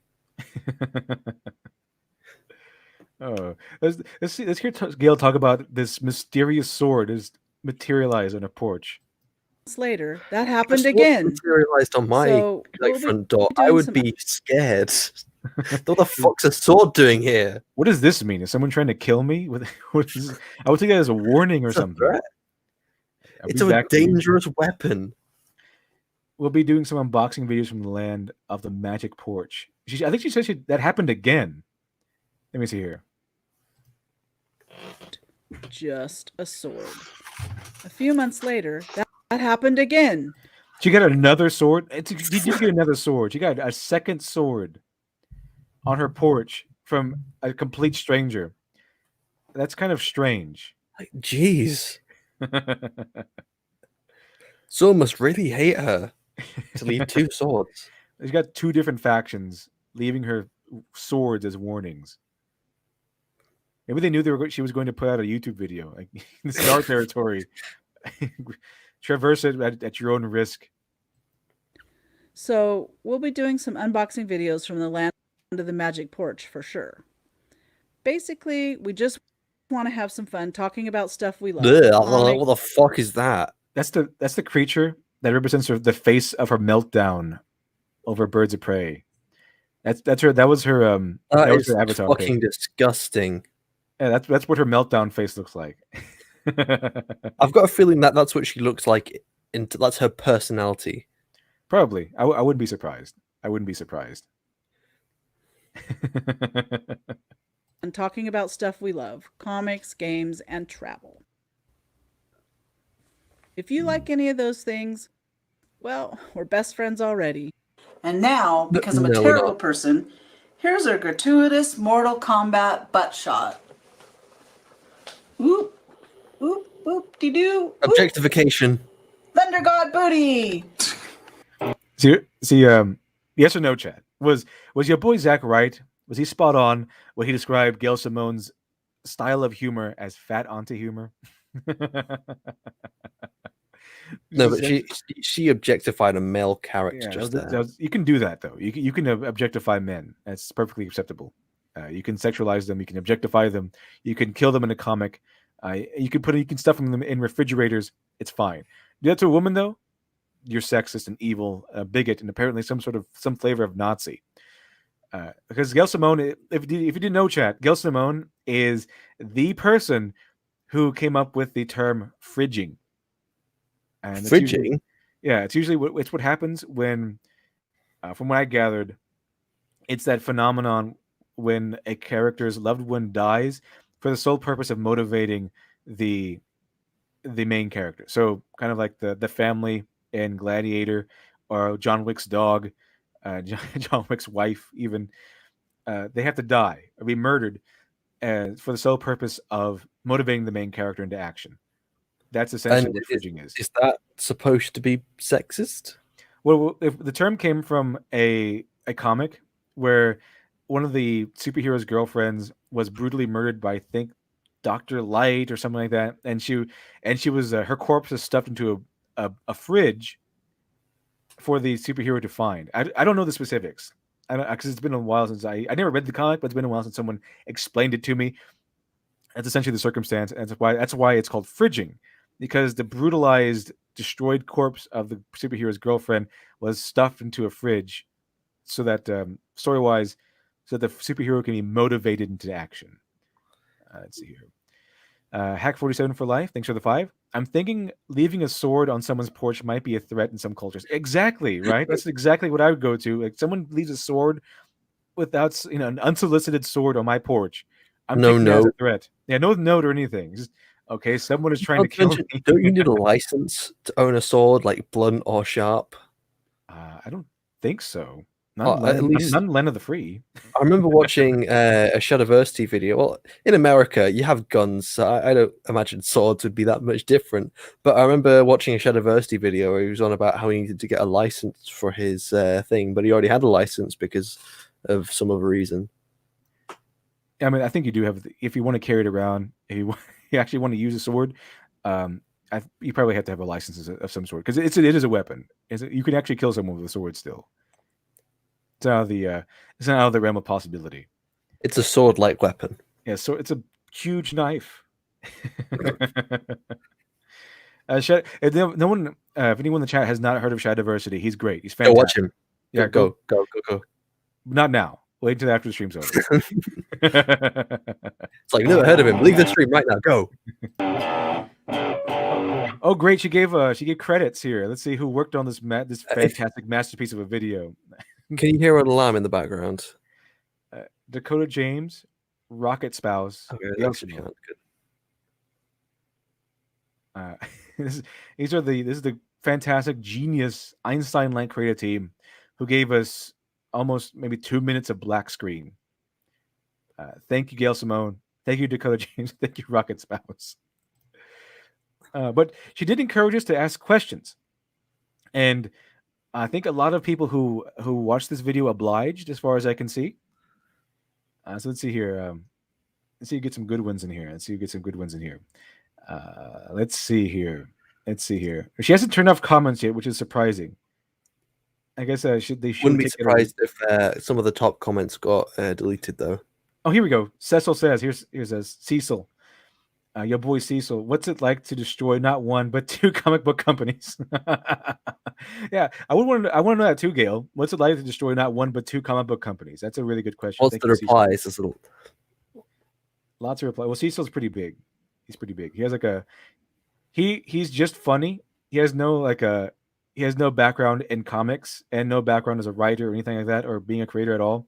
He rose over $100,000 on his comic, so he's pretty big. Let's see here. I think people are just talking to Cecil here, so I don't think any more questions. Let's see here. What's it like to use your gender as a weapon to get your job back? When you intentionally refuse to return emails and phone calls and scream to the sky on Twitter to get your job back? That's a good question. I want to know how that feels too, Gail. Probably feels good for her. Let's see here. Everyone knows that women have a biologic intolerance to returning mail, email, phone calls, house calls, etc. They should know again. Women most affected. They should know. They should have known again. Women most affected. That's right. That's an absolute truth of life, Chad. There are only 3 things certain in life: death, taxes, and women most affected. It's like how Hillary Clinton said that all those poor women whose husbands died in the war, women most affected by war casualties. Spot on, Hillary Clinton. I reckon the people who died maybe suffered a little bit more. No, because those were just men, and they're dead. People who choked to death on their own blood. What's it like in Twitter jail? Is Gail Simone in Twitter jail? I don't know. I don't even know who she is. I highly doubt Twitter would suspend Gail Simone. She has all the right politics. Let's see here. Subbed just for the comments. Oh, did you hear about that Star Wars girl got put into Twitter jail? I heard about that. She got put into Twitter jail because she made a joke about someone. Jeremy. Yeah, and I think it was to Jeremy from Geeks of Gamers, and that she got jailed for that. And he was fine with it too. He was fine with it. Yeah. Well, they're good friends. Yeah, they're just ribbing at each other, and she got put into Twitter jail for that. I like this comment right here. Subbed, but just for the comments. RIP comment section. Like one thing can be guaranteed in life, and that's there's going to be some brilliant comments in every video. Oh, let's see here. What's it like to bully women out of comic book industry while pretending to champion for women in the comic book industry? What's it like to know your fellow women are being sexually harassed and keeping hushed about it? I think that's a good question, because there's been a lot of I will say tomfoolery in the far leftist comic book industry, where they have people who have literal child porn on the computer. What the fuck? Maybe that wasn't the comic. So there was one comic book guy who had been like sexually harassing women and I think downright raping them for years, and it's been hushed up by these industry professionals for years. I forgot who it was, Jeez. but it came out, and no one really spoke out against it. None of the industry, anyway. But Gail Simone is a champion of women's rights or whatever. Bleeding Cool article in 3, 2, 1. Bleeding Cool is the other side of bounding into comics. They're the bad guys, and they're failing. So the Bleeding Cool is failing so badly, it's more ad than actual news site now. You go on to Bleeding Cool, you get bombarded by, I don't know, 20 different ads about little blue pills and I don't know, sex hotlines or something. And oh boy, that's Bleeding Cool in a nutshell. It's run by Ryan. Is it run by Ryan Johnston? Rich Johnston. It's 2 R names, but they're both Johnston. I think Ryan Johnson is Johnson. This guy is Rich Johnston. He's British. Oh no. For such an accomplished writer, this awfully scripted video is the best you could come up with. God help the comic book industry. Yeah, see, she wrote this script, and this is what it sounds like. She's supposed to be a writer, and she can't even write a video. So let's go back and see what it sounded like, chat. Let's go back and listen to Gail Simone read out the brilliant narrative that she herself wrote out. As much as we possibly can. I love to cook, to read, and I might actually post on Twitter way too much. Way too much. Fantastic, Gail. Really, really insightful stuff. But you can see what Gail Simone is doing. She is the archetypical SJW. SJWs tend to treat the people they're talking to like infants. Okay, I'm just going to give some free advice for text. If you want to make text look a little bit more interesting, you can make it look 3D, and you do that in After Effects. Get a radial blur, turn it to fading zoom, and then use a curve to influence the alpha, and then tint it down a little bit to make it look darker, and you instantly have some 3D text. It makes it look infinitely more interesting than generic fucking Comic Sans. Yeah, I think she used Comic Sans because she saw the word comic in the font. I'm pretty sure she has no idea what fonts are or any of this. Everyone hates Comic Sans. Everyone. It is absolutely god-awful. It is the cheapest looking font ever. But yet it's on every single fucking PC ever. And that's the one font that Gail decided to use because it had the word comic in it. I'm betting she used it because it had the word comic in it. It's like, oh, I write comics. People know that I write comics. I'll just use Comic Sans. I'll just use Comic Sans. And that'd be fantastic. Also, make sure there's something going on with YouTube. If you do live streams, they instantly tank your subscriber count. So I'm not sure if people actually hate this stream or what, but since I started, I've already lost 20 subscribers. And since yesterday, I lost about 100 because of how are you losing so many subs? It's when you do live streams, all of a sudden YouTube says, "Hey, this person's doing live streams," and they send you a message saying, "We're going to go through your subscriber count, and we're going to start getting rid of fake accounts or accounts that are spam accounts or something." Because they don't want you to do live streams. They don't want you doing any live streams and keeping them up. What it could be is it could be accounts that are getting shut down because they considered spam in the comments. Or it could be just some people saying, oh, notification to a channel which they've not really following, so they just kind of don't want the notifications anymore, so they just unsubscribe. Yeah, pretty much. But the YouTube has sent me messages, and this happens with everyone who's been live streaming lately. Is that we're going to curate your subscriber count, and we're going to get rid of all these accounts that are quote unquote fake. And anyway, you got 100,000 subs. You got nothing to complain about.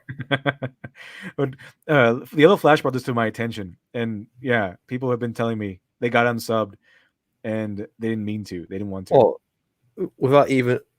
Okay, that's definitely weird. Yeah. So this is Gail Simone, and let's see here. So basically the story ended with Gail Simone entering the YouTube Coliseum after saying that it is an arena for Nazis and neckbeardy loser fanboys. But when Dan DiDio left the comic book industry, she saw that her days are numbered, because now she's going to either have to start putting in effort or just be fired, I guess. And she saw how great and how fantastic Ethan Van Sciver has been doing on YouTube. And I guess she wanted some of that pie. She wanted to be the evil Ethan Van Sciver, I suppose. She wanted to get on. She wanted to make videos and make thousands of dollars or something. And then she tried it. Not looking too good for Gail at the moment. Not looking too good at all. And she has a second video, and I'm gonna leave it up to you, chat. I'll wait a few seconds. Okay, chat. Would you like to watch the second video of Gail Simone? I'll give you a few seconds to catch up, and we'll see what happens. But for now, this is. I'm pretty sure this is not exactly going the way that Gail Simone had planned her YouTube channel to go. Definitely. Being instantly ratioed. I would almost. She has 1,000 more dislikes than she does likes on this thing. That is one horrible ratio. I'm getting a bunch of no's. Nope. God, nope. Please, yes. Gail Simone, you are so terrible at making YouTube videos that people don't even want to watch your videos just to laugh at you. That's how bad you are. You're not even entertaining enough to be laughed at.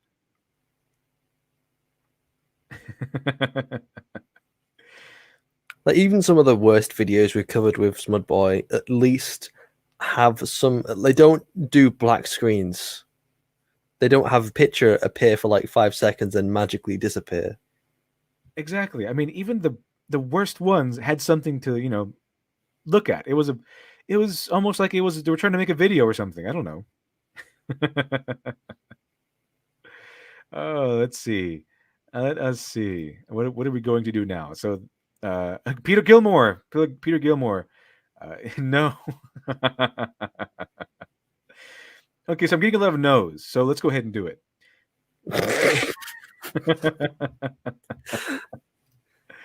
Give me 1 second, chat. We'll load up the second video, and I think that after we watch the second video, we'll call it a day.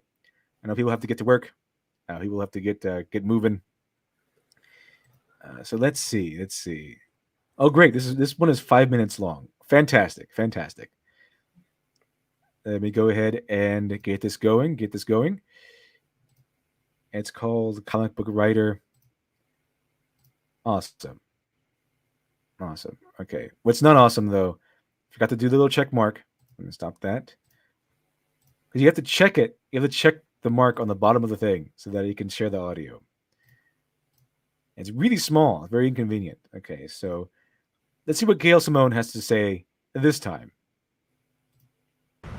Hi, this is Gail Simone. Oh, no. You're watching What's It Like? Why did you do that, Gail? It's all mixed to the left. It's all mixed to the left. Why would you do that, Gail? Why would you do that? Just don't do that. How did you even do that, Gail? Did you get a camera? Did you get a camera from like the 1920s or something? I always wear my headphones slightly off, so I couldn't tell. I guess this is her intro. This is pelleting us with a bunch of comic books that she's done.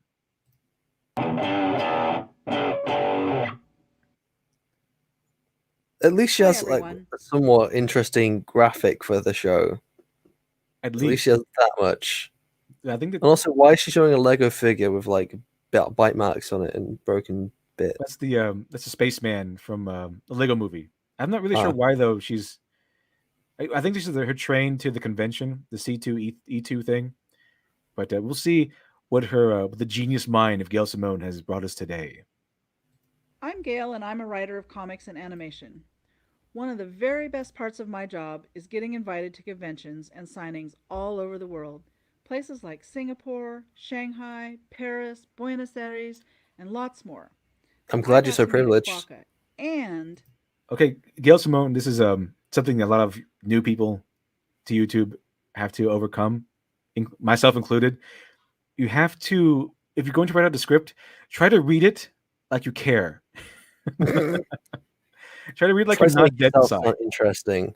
Like even Okay. I did this at some point with my first videos, and I never made like a proper YouTube video before that. It's like someone is paying Gail to read these words or something. It's like she's being she's got captured by terrorists. or something. Yeah, I went to Paris, and then I went to Shanghai, and then I did this, She sounds and I really met this little uninteresting. fluffy thing. It sounds like she's really bored and just hates that we're putting her to the trouble of making her actually work to put in this video. That oh man, I have to read things Well, to you. should just go, I went to Shanghai, and then I saw this. I did that. It's like, have more energy in the voice. Come on, you can do it. Just sound more interested. You have to put a little bit more effort in there, okay? A little more effort, Jail. Like to sound like you're not reading someone else's script. At this point, I'm not really sure she even wrote this. It seems like she's reading someone else's script. That's how much she cares. a lady in Glasgow almost threw up on me. The conventions are lovely, but getting there means airports, missed connections, and all the weirdness. I think she's doing this because Ethan Van Sciver sort of did this, but before he became Comicsgate on stuff, his videos that were like this were actually more interesting because he's showing you the comic book process. So Ethan Van Sciver's videos used to be him going to a store and picking out the right utensil, the right pins, and art supplies that he uses. Okay, I just have a quick question. Do all American airports look like that? Or On really are they all busy very days, yeah. similar? On really busy days. No, I mean like the actual architecture, because otherwise I think that might be Colorado Airport where I went. They tend to be different. It all depends. Oh. Yeah, they tend to Like- they look like that quite a bit. Also, so I'll just say if it is, it could actually be. Yeah, I could have been there. All right. That's it. That's fine. Just keep going. Just kinda Hello, stuck board out my mind. enthusiast. Hello, board enthusiast. The board enthusiast may never sleep, but she's not an early riser. No, I'll ask you again. I'll ask the chat again. 6:30 might be a little too early. I'm not really sure for the chat. People tend to be picking up around 7:30, so we'll see. We'll see. I'll ask you again at the end, chat. Whoever's with us at the end. Let's see what else he has to say. That go along with air travel. Even the newest planes smell vaguely of foot disease. That's before the in-flight meal. Ever since I was What a flight kid, did she I've been take? fascinated by trains. I'm pretty sure that wasn't the actual in-flight meal. I'm pretty sure that was probably just she No, got something that for a looked start, the disgusting. in-flight meals are usually like in a box. Yeah, they're in a But box. like, it smells like foot. It's like, well, what kind of plane did you go on? Like, I went on a United flight and a British Airways flight and a Norway flight, so I never had that experience. They tend to keep those things really clean because they have to be pleasant Yeah. smelling for people to actually, because you're going to be You have to contained sit in a there box for hours. 8 hours. Yeah, for hours and hours and hours. At the very least, you could make it smell pleasant. I think the biggest problem is usually just being stuck in an enclosed space. It's not the smell. Pretty much.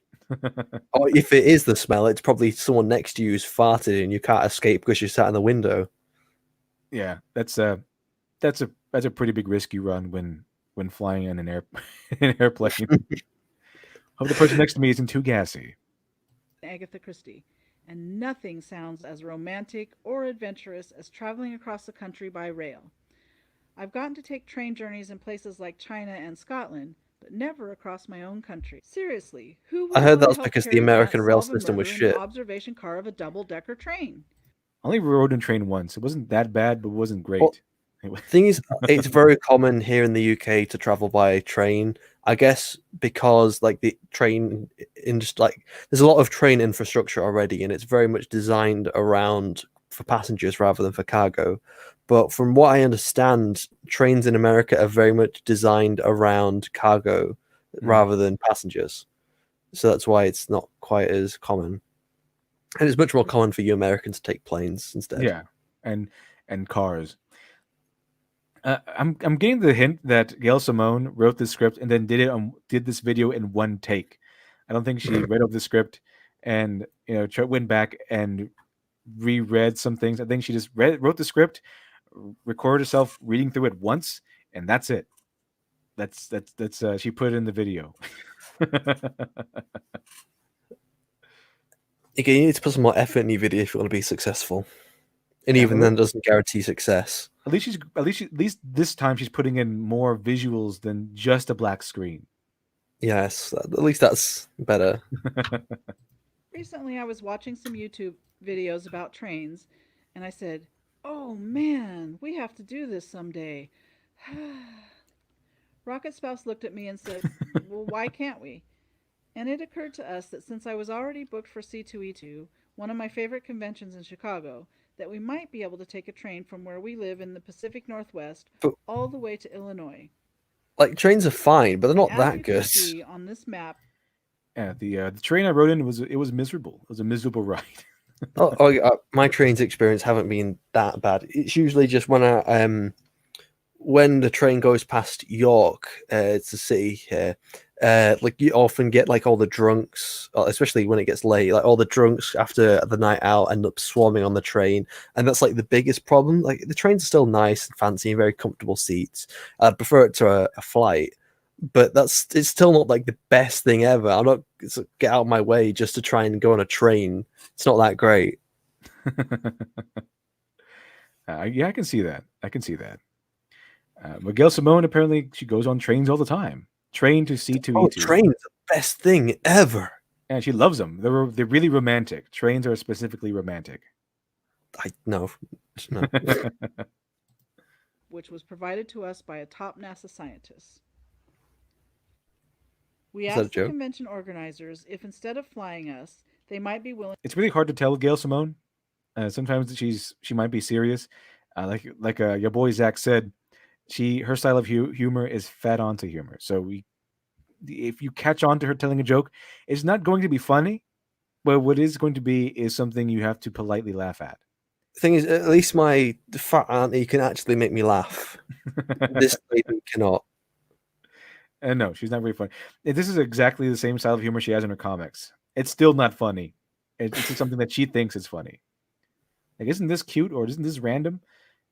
Isn't this wacky or silly or quirky? Yeah, it's like I said, she's like Right. the prototypical SJW. To sponsor us on this lifetime dream.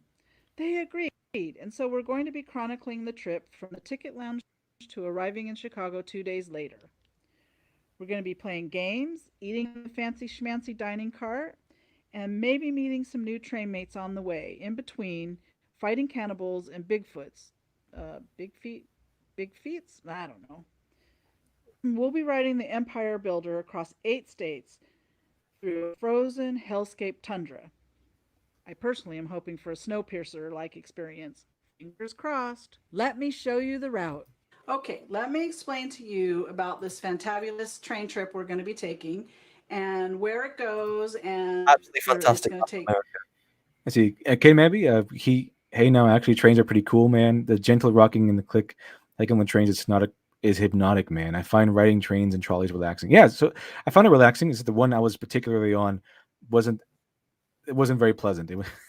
It's nice when you've got children crying behind you and like you sat with some random strangers on like a table, like all the chairs like around it. Exactly. I usually just kind of put my headphones in and just like That was the only time I was on a train. It wasn't really because of the train itself. It was because of the everything else that surrounded that particular trip. But yeah, the train itself was fine. It would have been a lot better if it was a shorter trip, I think. It was a very, very long trip. Very, very long trip on that train. It was mostly relaxing when I did experience the relaxing parts. Let's see. What does she have here now? The Great Abyss. Chicken of the Spud, Children of the Spud. Uh, Sin lives here. Okay. Hemp and Hemp and Bears. Pie, Alamo.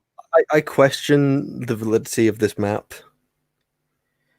Oh, you know what? Gail Simone is also one of those modern Marvel writers who obsesses over food. So every time they have a cover or something, it's always either a selfie or they're eating some food, and they will always be eating food within the comic itself at one point. Usually, it's always food being consumed.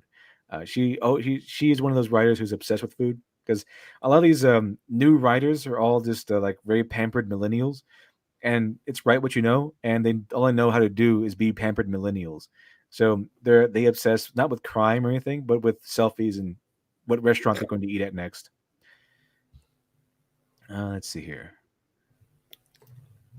2 complete days. And the weird thing, but it's It's completely diamonds, true, mysteries to is that be the determined. train starts out as 2 different cars.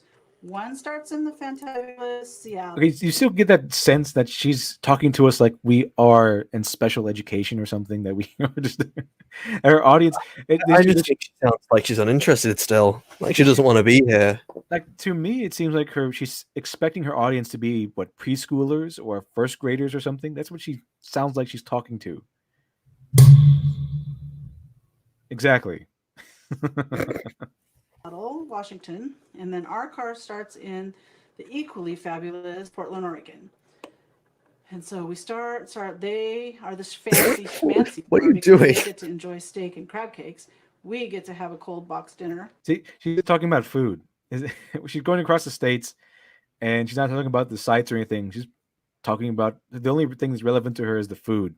And then 7 hours later, they meet in Spokane. They have some kind of weird train sex that makes them become one train. What is now this? we have a dining car, and we can be schmancy too. But you can go. I like pink better. So here we go. Continue on this route. I'm hoping to spy my eye on many different herds of dudes as we go through this area. Optimus Prime! No! And then we keep going through. I'm just face palming right now. Land, and we get here. Godzilla! Rocket Spouse, no. Oh. Who is that? Is that her husband? If it is, I would believe it because Yes. it's not like he's filled with soy. I don't know. So all of a sudden, just trying like, I want to be in the video too. Optimus Prime. That's the style of humor, yeah. Random humor, random. It's like, and oh, quirky you weren't humor. expecting this. Oh, look, Optimus Prime. Oh, look, Godzilla. Oh, look, this. Oh, it's random and quirky, therefore it's funny. You weren't expecting it, therefore it's good writing. Same thing. And then I'm wondering, where did all the people go? Oh, the cheese. So we keep following this route. We go. And then finally, after 2 I think the only thing Gail Simone cared about there was that the state had really good cheese. Then I don't think America has any kind of good food. You're all just burgers and chips, Oh no, stealing America has pizzas from tons Italy. of- Oh, Italy had the terrible pizza. We made it better. Okay, just saying for anyone who attacks me in the comments. I'm joking. I'm messing. I'm not being serious. Peter Gilmore. That's her husband's boyfriend. Okay. Thank you for clarifying that for us, Peter Gilmore. train travel and games and food and sleep and whatever else happens. Nerdvana! I can't wait. This is a dream trip for us. I can't wait. 4 different basic tickets. Back into the right back. I Smack back can't into the wait. uninteresting tone. I can't. I wait. can't wait to take a train, and I am going to see all the wonderful things, and I get to go and have some food. Said Thomas, and you should be a narrator for a kid show or something. They usually sound that uninterested. Economy, which is a big roomy seat that reclines. Business, the same. You know what? I'm not going to say anything. Those seats look horrible. Look, Why would you look forward to this? This is worse than the trains I have to take. I had to go to London to look at some universities, and like it was better than that, whatever that is. That's the economy class. That's the economy class in the train. It looks horrible. Same thing, but with a tie on. The roomette, which is a tiny, tiny sleeper room with 2 bunks for sleeping. Seriously, it's tiny. And the superliner bedroom, which is what we've got. That's a bit bigger and has a shower that's also a toilet, and I'm still trying to wrap my head around that. Additionally, we asked some of our favorite game companies if they would like us to test their games on the train for fun, and they sent boxes and boxes of stuff, which we'll talk about in the next video. Why are they sending So her as we stuff? travel through some of the most beautiful landscapes in the country, I don't Why is she know. getting free games? These are not swords this time. They Look, don't seem like Give threats. me free. If you're giving them to anyone, give me them. I'll happily test out your games. Let me see. Peter Gilmore. She said the train had 2 stories. I said it was 2 more stories than she had in her. Nice. Writer humor. we're going to be playing some cool games and hopefully getting some other riders on the train to join in. Oh, I Not don't only care. that, but they've given us some Steam codes for full games for us to give away during the trip. So you get to see a weird video and get an excellent game for this is going to be so much fun. I can't wait to share it with you. If you follow me on Twitter, It sounded kind of weird. Extra fun for this is going to be such fun. That's Okay, Gail that's Simone's Twitter. all this shit because she's got like what was it, She has 1,500. 153,500 subscribers, followers on Twitter. She also ran Lionforge into the ground, so everything she touches kind of dies. She says that she has a really rabid following, so she can bully anyone into not firing her. Wait, we almost made it through this video. We almost made it through. at Gail Simone. This is more painful than the videos. Train to Do you C2E2 remember the with first code- video like I covered was like Smud Boy, the Witten Folly video? Oh yeah. It's more painful than that. What the video Those called like informed. who died and why they killed him, And then she changed it back to the original title. and that confused everyone. Yeah, I thought it was a new video, We almost recovered the same video again. but it wasn't. It's the same one. And subscribe to this channel to see all the videos for this amazing trip, all the way from Union Station, Portland to Union Station, Chicago. The good, the bad, the weird, the smelly, And the the Gale. delicious, and then the weird again, because that's going to be the best part. Thank you for watching. And now, because I'm a terrible person, here's a gratuitous shot of Amazon Derriere. Hold on, wait for it. But why though? Star Spangled Spumoni! What?